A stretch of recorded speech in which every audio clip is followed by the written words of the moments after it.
I was in the Oxford school shooting, November 30th of 2021, and I was a freshman at the time.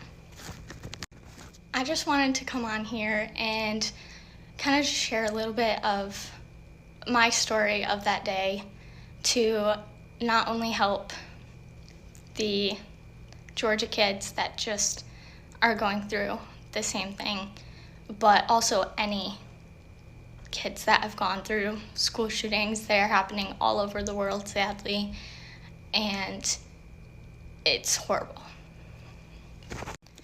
On that day, I went through my normal 2 hours of class, and I was walking with my friend to my third hour, which was my stagecraft class. Once I said bye to her and I started walking more towards my class, the Alice alert went off and I stepped right into my classroom and we shut the doors behind me. And that's when we realized we didn't have a teacher with us, and our teacher wasn't in the classroom. All of us kids and this random electrician that was in there all just hid in a closet, started texting our parents. I soon then started receiving text messages from family trying to figure out what's going on at the school. I was getting texts from friends who weren't in safe places. It was a lot. During this time that all of us kids were in this closet, we could hear gunshots and screaming and running and just loud bangs, and we just could hear all the commotion that was going on outside. At one point, everything started getting a lot louder and a lot closer, and that is when one of my friends that was sitting next to me covered my ears with her hands. I could still hear everything, but she was just trying to help. Then we were hearing banging on our doors. My mom was trying to call me and I kept declining her calls, and I was just texting her that there was someone at her door and that I couldn't talk. And I started sending my I love yous. Eventually, police let us out of our classroom and told us, not to look around and to put our hands up and keep them up as we exit the building. I had my phone in my hand still from texting, and so I got pulled aside for a second by a cop to put my phone in my waistband and turn it on. So I did that, and I put my hands up and I exited the school. I did look around and I saw some things that will forever be locked in my head.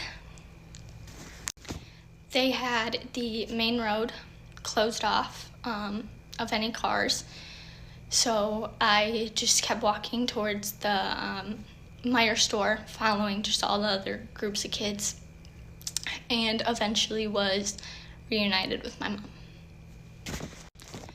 But what I want to talk about most is kind of more of after the fact, of trying to recover from that and trying to figure out how to do day-to-day things again, because everything was hard.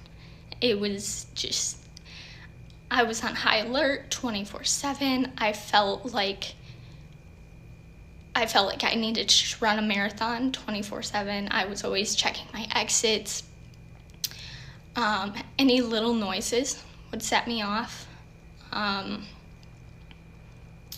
tried therapy after. It didn't really work for me.